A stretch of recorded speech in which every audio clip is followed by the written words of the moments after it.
జ్యోతిష శాస్త్రం ప్రకారం మన జీవితంలో జరిగే ప్రతి మార్పు వెనుక గ్రహాల కదలికలు ఉంటాయి.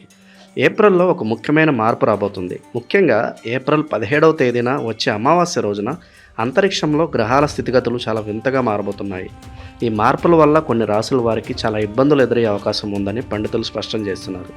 సాధారణంగా అమావాస్య అంటేనే చీకటి రోజు అని అందరికీ తెలుసు. అయితే ఈసారి వచ్చే అమావాస్య కేవలం చీకటిని మాత్రమే కాదు, కొంతమంది జీవితాల్లో సవాళ్లను కూడా తీసుకురాబోతుంది. ఆ సమయంలో మొత్తం 6 రాసుల వారు చాలా జాగ్రత్తగా ఉండాలి. ఈ అమావాస్య ప్రభావం ఎలా ఉండబోతుంది మరియు ఆ 6 రాసుల వారు ఎలాంటి జాగ్రత్తలు తీసుకోవాలనే విషయాల గురించి ఈ వీడియోలో తెలుసుకుందాం. మొదటగా మేషరాశి వారి గురించి చెప్పుకోవాలి. ఈ రాశి వారు ఏప్రిల్ నెలలో చాలా ఓపికగా ఉండటం చాలా అవసరం. ముఖ్యంగా మీ కెరియర్ విషయంలో, అంటే మీరు చేసే జాబ్ లేదా బిజినెస్ విషయంలో కొన్ని చిక్కులు రావచ్చు. ఆఫీస్లో మీ పై అధికారులు లేదా బాస్తో మాట్లాడేటప్పుడు మీ మాట తీరు సరిగ్గా ఉండేలా చూసుకోండి. అనవసరమైన గొడవలకు వెళ్తే అది మీ ఉద్యోగానికే ప్రమాదంగా మారవచ్చు. మీరు ఎంత కష్టపడి పనిచేసినా మీకు రావాల్సిన గుర్తింపు లేదా ప్రశంసలు వెంటనే రాకపోవచ్చు. దీనివల్ల మీకు చాలా కోపం లేదా ఫ్రస్ట్రేషన్ కలగవచ్చు. కానీ ఆ కోపాన్ని ఇతరుల మీద చూపించకండి. ముఖ్యంగా తోటి ఉద్యోగులతో మాట్లాడేటప్పుడు చాలా జాగ్రత్తగా ఉండాలి. అలాగే మీ ఆరోగ్యం విషయంలో కూడా అస్సలు అశ్రద్ధ చేయవద్దు. మానసిక ఒత్తిడి అంటే స్ట్రెస్ పెరగడం వల్ల తలనొప్పి లేదా ఇతర చిన్న చిన్న సమస్యలు రావచ్చు. ప్రతిరోజు కొంచెం సేపు రెస్ట్ తీసుకోవడం మరియు ఫ్యామిలీతో టైం స్పెండ్ చేయడం వల్ల ఈ సమస్యల నుంచి బయటపడవచ్చు. ఈ సమయంలో మీకు ధైర్యాన్ని ఇచ్చేది కేవలం మీ కుటుంబం మాత్రమే. ఇక వృషభ రాశి వారి విషయానికి వస్తే వీరికి డబ్బు విషయంలో చాలా చిక్కులు ఎదురయ్యే అవకాశాలు కనిపిస్తున్నాయి. ఆర్థిక సమస్యలు తీవ్రంగా వేధించే అవకాశం ఉంది. మీరు సంపాదించిన మనీ ఎటు వెళ్తుందో తెలియకుండానే ఖర్చు అయిపోయే అవకాశం ఉంది. అందుకే ఈ సమయంలో అనవసరమైన షాపింగ్ చేయడం లేదా లగ్జరీ వస్తువుల మీద డబ్బులు పెట్టడం అస్సలు మంచిది కాదు.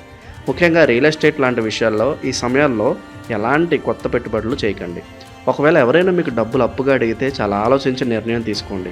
ఈ సమయంలో ఎంత దగ్గర వారైనా సరే అప్పులు ఇవ్వడం మంచిది కాదు. ఎందుకంటే ఈ సమయంలో మీరు ఇచ్చే అప్పు తిరిగి రావడం చాలా కష్టమవుతుంది. ఇంట్లో కూడా డబ్బుల విషయంలో చిన్న చిన్న గొడవలు జరిగే అవకాశం ఉంది.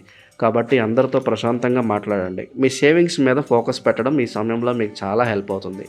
మిథున రాశి వారు తమ రిలేషన్స్ విషయంలో చాలా కేర్ తీసుకోవాలి. మీ పార్ట్నర్ లేదా మీ ఫ్రెండ్స్తో చిన్న చిన్న విషయాలకే గొడవలు వచ్చే అవకాశం ఉంది. మీరు చెప్పే మాటలను ఇతరులు తప్పుగా అర్థం చేసుకునే అవకాశం ఉంది. కాబట్టి వీలైనంత వరకు తక్కువగా మాట్లాడడం మంచిది. అలాగే మీరు ఏదైనా కొత్త ప్రయాణాలు ప్లాన్ చేసుకుంటే వాటిని కొన్ని రోజులు వాయిదా వేయడం బెటర్. ఒకవేళ తప్పనిసరిగా జర్నీ చేయాల్సి వస్తే డ్రైవింగ్ చేసేటప్పుడు చాలా జాగ్రత్తగా ఉండాలి. ఈ సమయంలో మీరు ఆర్థిక విషయాల్లో చాలా జాగ్రత్తగా ఉండాలి.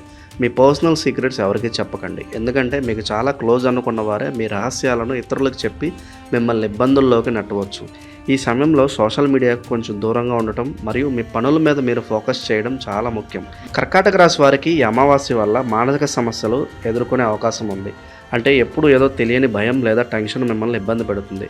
భవిష్యత్తు గురించి ఎక్కువగా ఆలోచించి నిద్రలేని రాత్రులు గడపాల్సి రావచ్చు. ఇలాంటి నెగిటివ్ ఆలోచనల నుంచి బయటపడడానికి ప్రయత్నించండి. ఆఫీస్లో కూడా మీకు వర్క్ లోడ్ చాలా ఎక్కువగా అనిపిస్తుంది. దీనివల్ల మీరు టైంకి పనులు పూర్తి చేయలేకపోవచ్చు. కానీ కంగారు పడకుండా ఒక ప్లాన్ ప్రకారం ముందుకు వెళ్తే అన్నీ సక్సెస్ అవుతాయి. మీ బాడీకి తగినంత రెస్ట్ ఇవ్వడం మరియు మంచి ఫుడ్ తీసుకోవడం మర్చిపోకండి. ముఖ్యంగా ఈ అమావాస్య మీ ఆరోగ్యంపై విపరీతమైన ప్రభావం చూపే అవకాశం ఉంది. దైవ ప్రార్థన లేదా మెడిటేషన్ చేయడం వల్ల మీ మనసు ప్రశాంతంగా ఉంటుంది. మీ పాత స్నేహితులతో మాట్లాడడం వల్ల కూడా మీకు కొంత ప్రశాంతత దొరుకుతుంది. ఆ తర్వాత సింహరాశి వారు సమాజంలో తమకున్న గౌరవం విషయంలో చాలా జాగ్రత్తగా ఉండాలి. మీ చుట్టూ ఉండేవారే మీ మీద లేనిపోని అపనిందలను వేయడానికి ప్రయత్నిస్తారు. ముఖ్యంగా ఆఫీస్ పాలిటిక్స్ మీకు తలనొప్పిగా మారవచ్చు. ఎవరి విషయంలోనూ మీరు మధ్యవర్తిగా ఉండకండి లేదా ఎవరికి గ్యారంటీగా ఉండకండి. అలాగే ఆర్థిక విషయాల్లో జాగ్రత్త అవసరం. ఎవరికి అప్పులు ఇవ్వకండి. కాన్ఫిడెన్స్ ఉండడం చాలా మంచి విషయం, కానీ అది ఓవర్ కాన్ఫిడెన్స్ కాకుండా చూసుకోవాలి. ఎందుకంటే మీరు తీసుకునే చిన్న రాంగ్ డెసిషన్ మీ ఇమేజ్ను డ్యామేజ్ చేయవచ్చు. ఎవరితోనూ వాదనలకు దిక్కకుండా మీ పని మీరు చేసుకుంటూ వెళ్ళిపోవడం ఈ సమయంలో మీకు చాలా సేఫ్. కొత్తగా ఎవరిని నమ్మకండి మరియు పెద్ద పెద్ద డీల్స్ మీద సంతకం చేసే ముందు 1-2 సార్లు చెక్ చేసుకోండి. చివరిగా కన్యా రాశి వారి గురించి మాట్లాడుకుంటే వీరికి ఈ సమయం ఒక మిశ్రమ అనుభవంలా ఉంటుంది. అంటే ఒక పని అవుతుంది అనుకుంటే మరే పనిలో అడ్డంకులు వస్తాయి. మీరు చాలా ప్లాన్డ్గా ఉంటారు, కానీ ఈ సమయంలో మీ ప్లానింగ్ అంతా తలకిందులయ్యే అవకాశం ఉంది. దీనివల్ల మీకు చాలా చిరాకు కలగవచ్చు. ఆర్థిక సమస్యలు ఎదురయ్యే అవకాశం ఉంది. కాబట్టి ఖర్చుల విషయంలో చాలా జాగ్రత్తగా ఉండాలి. ఖర్చుల విషయంలో అసలు కంట్రోల్ తప్పకండి. అలాగే కొత్త అప్పులు అస్సలు చేయకండి. సేవింగ్స్ చేసుకోవడం చాలా అవసరం. ఇంట్లో ఉండే పెద్దల ఆరోగ్యం గురించి కొంచెం ఆందోళన కలగవచ్చు. వారిని క్రమం తప్పకుండా డాక్టర్ దగ్గరకు తీసుకెళ్ళడం మరియు వారిని జాగ్రత్తగా చూసుకోవడం మీ బాధ్యత. బిజినెస్ చేసేవారు తమ పార్ట్నర్స్తో పారదర్శకంగా ఉండాలి. ఎలాంటి చిన్న అబద్ధం చెప్పినా అది భవిష్యత్తులో పెద్ద గొడవలకు దారితీయవచ్చు. మొత్తంగా చూస్తే ఏప్రిల్ 17 అమావాస్య అనేది ఈ 6 రాశుల వారికి ఒక పరీక్ష సమయం లాంటిది. ఈ సమయంలో మనం ఎంత ఓపికగా ఉంటే అంత మంచిది. సహనం ఎప్పుడూ మనకు మంచి చేస్తుంది. ప్రతి చిన్న విషయానికి కంగారు పడడం లేదా కోపం తెచ్చుకోవడం వల్ల మీకే నష్టం జరుగుతుంది. జీవితంలో ఎప్పుడూ కష్టాలు మరియు సుఖాలు సమానంగా రావు.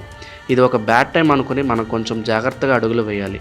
ఎవరితోనూ గొడవ పడకుండా మన పని మీద మనం కాన్సన్ట్రేషన్ చేయాలి. వీలైతే ఈ సమయంలో దాన ధర్మాలు చేయడం లేదా గుడికి వెళ్ళడం వల్ల మీ మనసుకు మంచి శక్తి లభిస్తుంది. కాలం ఎప్పుడూ ఒకేలా ఉండదు కాబట్టి ఈ కష్టకాలం కూడా త్వరలోనే గడిచిపోతుందని గుర్తుంచుకోండి. మీ ధైర్యమే మిమ్మల్ని ఈ సమస్యల నుంచి కాపాడుతుంది. నెగిటివ్ ఆలోచనలకు దూరంగా ఉంటూ పాజిటివ్గా ఉండడానికి ప్రయత్నించండి. ఈ వీడియో మీకు నచ్చినట్లయితే లైక్ చేయండి, షేర్ చేయండి. ఇలాంటి మరిన్ని వీడియోల కోసం ఛానల్ని సబ్స్క్రైబ్ చేసుకోండి. సర్వేజన సుఖినో భవంతు.